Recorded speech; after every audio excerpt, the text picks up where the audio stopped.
किसी ने बड़े कमाल की बात कही है कि बुढ़ापे में काया, अंधेरे में छाया और अंत समय में माया कभी साथ नहीं देती। नमस्ते दोस्तों, मैं हूं आरजे कार्तिक। अक्सर आप सोचते होंगे कि भगवान की जब हम प्रार्थना करते हैं तो प्रार्थना में मांगे क्या। भक्त प्रहलाद ने भगवान से मांगा था कि हे प्रभु, मैं वो मांगता हूं कि मेरी मांगने की इच्छा ही समाप्त हो जाए, ऐसा कुछ दे दीजिए।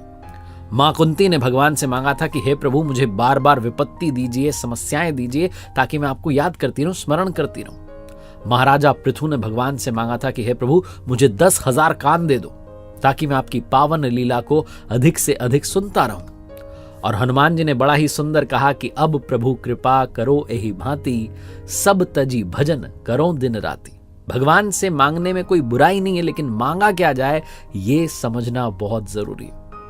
एक बड़ी छोटी सी कहानी है पुराने समय की। हमारे देश में एक आदर्श गुरुकुल था। बहुत सारे छात्र वहां पर विद्या ग्रहण करते थे।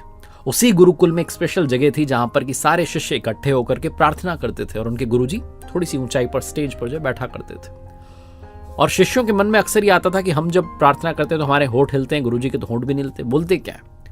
तो एक शिष्य ने सबकी ओर से प्रश्न पूछ लिया एक दिन प्रार्थना में कि हम प्रार्थना करते हैं तो हमारे होंठ हिलते हैं, पर आपके जो होंठ है कभी हिलते नहीं।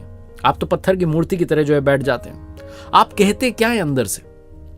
क्योंकि अगर आप अंदर से कुछ भी कहेंगे तो होठों पर थोड़ा कंपन तो आ ही जाएगा, चेहरे पर बोलने का भाव तो आ ही जाएगा, लेकिन आपके चेहरे पर कोई भी भाव नहीं आता, आपके होंठ हिलते भी नहीं। तो गुरुजी ने कहा, बच्चों मैं आपको एक कथा सुनाता हूं, मेरे ही जीवन का वाकया। एक बार मैं राजा की राजधानी में गया और राजमहल के सामने से निकल रहा था तो मैंने देखा कि वहां महाराजा थे और एक भिखारी था। भिखारी फटे हाल बस खड़ा हुआ था, उसके शरीर पर कपड़े फटे हाल थे, बहुत पतला दुबला, ऐसा लग रहा था बहुत दिनों से खाना नहीं खाया, शरीर सूखकर कांटा हो गया था। बस उसकी आंखें दिए की तरह जगमगा रही थी, बाकी जीवन ऐसा लगा कि गायब हो गया है। वो कैसे खड़ा हुआ था ये भी मेरे लिए सरप्राइज था। ऐसा लगता था कि अभी गिरा तभी गिरा, अभी मौत हो जाएगी। तब महाराजा ने उससे कहा कि बोलो क्या चाहते हो। तो उस भिखारी ने कहा कि अगर आपके द्वार पर खड़े होने से मेरी मांग का पता ही नहीं चलता तो मेरे कहने की भी जरूरत नहीं है। क्या कहना है? मैं आपके द्वार पर खड़ा हूं, मुझे देख लो, मेरा तो होना ही प्रार्थना है। गुरुजी कहते हैं कि उस दिन मेरी आंखें खुल गई। उसी दिन से मैंने प्रार्थना करना बंद कर दी। मैं ध्यान में परमात्मा के द्वार पर जाकर खड़ा हो जाता हूं कि वो देख लेंगे।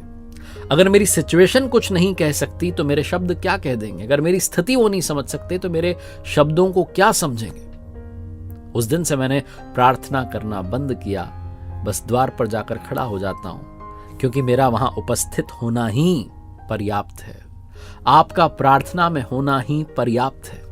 काफी लोग कहते हैं कि क्या मांगें, क्या बोलें, क्या करना चाहिए। आप सिर्फ अपना समय दे दें, संपूर्ण भाव से, सच्चे विश्वास से, बस उनके पास पहुंच जाएं, प्रार्थना में उपस्थित हो जाएं, यही पर्याप्त है। ये छोटी सी कहानी बस यही सिखाती है। एक बार फिर से वही बात जो अक्सर आपसे कहता हूं, कर दिखाओ कुछ ऐसा कि दुनिया करना चाहे आपके जैसा। और बताते हुए बड़ी खुशी हो रही है कि मेरी नई किताब आ चुकी है जिसका टाइटल है कर दिखाओ कुछ ऐसा। अभी के अभी आप ऑनलाइन ऑर्डर कर सकते हैं, अमेजॉन से मंगा सकते हैं, फ्लिपकार्ट से मंगा सकते हैं। बहुत सारा प्यार आपने भेजा कहानियों को, उसके लिए बहुत बहुत धन्यवाद। मेरी ऑफिशियल वेबसाइट भी आप जाकर के विजिट कर सकते हैं, जो कि है www.rjkartik.in, जहां कुछ अमेजिंग कोर्सेज आपका इंतजार कर रहे हैं।